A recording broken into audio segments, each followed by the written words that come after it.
이번 시간은 어느 택시 기사님의 참회와 보살행입니다. 이 내용은 우룡 큰스님의 법문집에서 가져왔습니다. 제가 알고 지내는 부산에 사는 택시 기사님이 있습니다. 그 기사님은 한 달에 두세 번씩 생각이 나면 우리 절로 찾아와서 나에게 이런저런 이야기를 하다가 돌아가는데 그분을 보면 늘 참 거룩한 분이다라는 생각을 하게 됩니다. 그분이 젊었을 때의 일입니다. 그는 노름을 즐기고 술을 많이 마셨고 가정을 거의 돌보지 않았습니다. 그러다가 마침내 집안이 파탄이 나 버렸습니다. 그렇게 되니 부인이 자리를 이탈해 버린 것입니다. 그때 대학교 1학년이 된 딸은 술과 담배를 하였고 고등학교 1학년이 된 아들은 눈앞에 아버지와 어머니가 안 보일 지경에까지 이르렀습니다.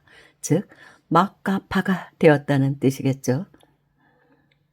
지나간 시간에 무슨 원결이 맺혔던지 그는 아들이 어렸을 때부터 한 번 매를 들기 시작하면 죽어라고 두들겨 팼다고 합니다. 내 자식이라는 생각도 잊어버리고 이 아이가 무슨 실수를 했다는 것도 잊어버리고 그 어린 것을 그저 죽어라 두들겨 팼던 것입니다. 그런데 아들은 고등학교에 들어가면서부터 아버지에게 대들면서 싸우기 시작하였고 드디어 온 집안을 공중분해하기에 이르렀습니다. 그때서야 아버지는 가족을 향한 참회를 시작했습니다. 모두가 내 잘못입니다. 용서하십시오. 바람이 나서 바깥으로 도는 아내를 향해 땅바닥에 꿇어 엎드려 절을 하고 또 하여 가출했던 부인을 제자리로 돌려놓았습니다. 퇴근을 하여 밤늦게 집에 들어올 때마다 술에 취해 대문 앞에 쓰러져 있는 딸을 방에 데리고 들어와 보살펴주고 이튿날 약국문을 두드려 술 깨는 약을 사다가 먹여가면서 그 딸을 다독거려 제자리로 돌아오게 만들었습니다. 아버지라고 하면 눈에 불을 켜고 달려드는 아들에게도 지극정성으로 참여하며 보살펴 아들 또한 제자리로 돌려놓았습니다.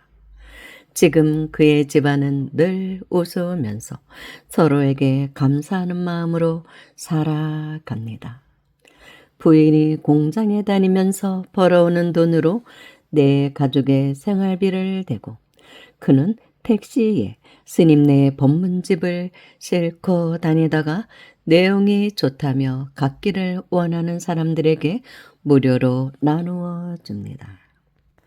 그뿐만이 아닙니다. 술 취한 사람이 타서 어떻게 애를 먹이면 끝까지 그 사람을 집에까지 데워다 줍니다. 시골에서 올라온 할머니 같으면 몇 시간이 걸리더라도 가야 할 집까지 꼭 모셔다 드립니다. 곁에 노름하는 사람이 있으면 그 사람을 제자리로 돌려놓고 가족끼리 다투며 지내는 일을 보면 끝까지 화해를 시켜 그들을 제자리로 돌려놓으며 살고 있습니다. 인간으로 돌아가라. 인간으로 돌아가. 인간으로서의 너의 자리를 지켜라. 부처님께서는 우리들을 향해 이렇게 말씀하십니다. 이제 나를 되돌아보십시오. 내가 바로 서 있지 않다면 내가 있을 자리에 있지 않고 자리를 이탈해 버렸다면 다시 나의 자리로 돌아가야 합니다. 자주 자주 나를 뒤돌아보고 단속하여 인간다운 삶을 사는 나의 자리로 돌아가야 할 것입니다. 참 대단한 선근을 가진 거사님이라고 볼 수 있죠. 그러니까 이렇게 참회를 하고 반성을 하고 노력을 해서 다 비뚤어진 가족들을 본래의 자리로 다 되돌려 놓았다는 것은 대단한 선근이 있기 때문에 그렇습니다. 어떤 악연에 의해서 이 생에 가족으로 만나서 잠시 힘들었지만 서로 주고받을 것을 갚느냐고 그렇게 힘들었던 것이죠. 그렇지만 그 인연을 좋은 인연으로 되돌린 것입니다. 안 좋은 인연으로 만났어도 좋은 인연으로 되돌릴 수가 있고 전생에 좋은 인연이어서 이 생에 만났지만 처음에는 좋았지만 또 그것이 나쁜 인연으로 변할 수도 있거든요. 그래서 현재 어떤 마음으로 어떻게 살아가느냐가 중요하다고 할 수 있겠습니다. 그런데 여기서 법문 테이프 얘기가 나오니까 저도 옛 생각이 납니다.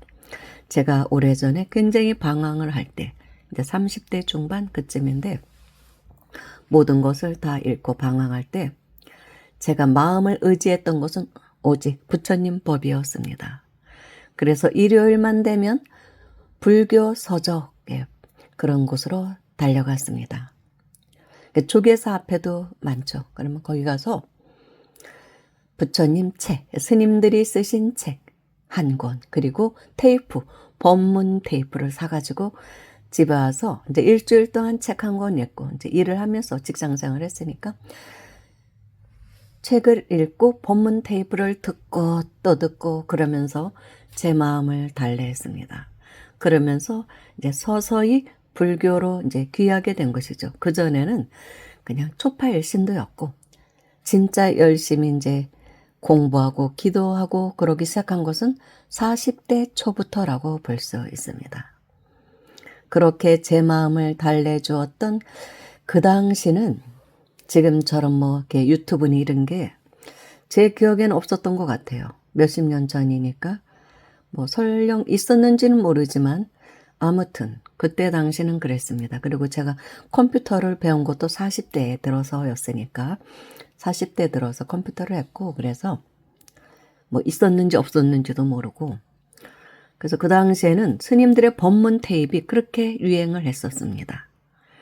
그래서 이제 어느 사찰에 가서 이제 법문을 들으면 그 법문이 너무 마음에 들으면 그 사찰에서 파는 그 스님의 법문 테이프를 몽땅 사가지고 왔습니다. 그래서 듣고 또 듣고 그렇게 했는데 그렇게 했던 것들이 이제 저의 자산이 된 것 같아요.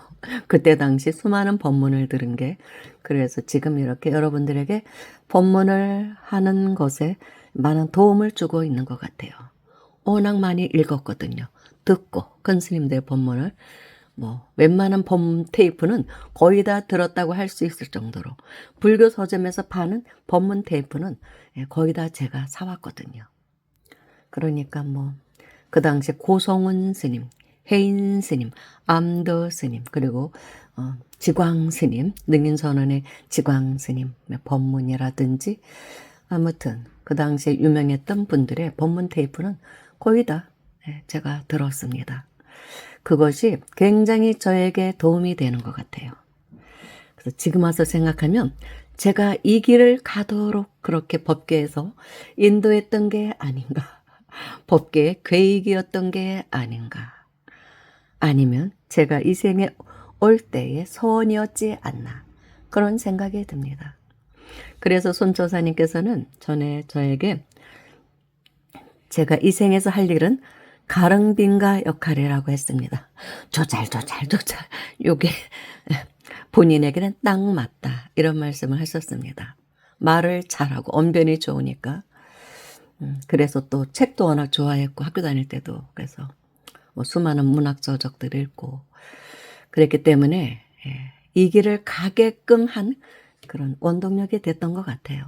그러니까 시련을 주었던 것도 그러지 않았으면 불교에 제가 그렇게 심취하지는 않았을 것 같아요. 오히려 문학 서적 쪽에 심취했던 때거든요. 그래서 뭐 작가가 되려고 막 했던 때이기 때문에 그런데 너무나 큰 시련들을 겪다 보니까 나는 어디서 와서 어디로 가지? 그리고 왜 나는 이런 시련들을 겪는가? 이런 아픔을 겪는가에 대한 의문이 들기 시작하더라고요. 그래서 그 의문을 풀기 위해서 종교에 귀했다고 할 수 있습니다. 그런데 워낙 타향성을 추구하는 사람이라 불교뿐만이 아니라 뭐 기독교라든지 민족 종교라든지 다양한 부분으로 이제 그 관심사가 뻗어나간 것이죠. 그러면서 또 총체적인 이해를 더 했다고 볼 수도 있습니다. 아무튼 이렇게 마음을 확 바꾸기는 쉽지가 않은데 이분도 이 길을 가기 위한 하나의 설계도가 있었을 것이라고 봅니다. 그래서 또 저를 통해서 이렇게 이분의 이야기가 전해지는 것도 이분의 그 공덕의 회항이라고 할 수 있습니다. 제가 여러 사람들의 기도 영험담을 대신 전해주는데 그것은 이분들의 공덕을 회항시켜주는 그런 역할을 하고 있는 것으로 볼 수 있습니다. 제가 그런 메신저가 되는 것이죠. 그것이 이 생에서의 제 사명이 아닌가. 저는 그렇게 생각합니다. 감사합니다.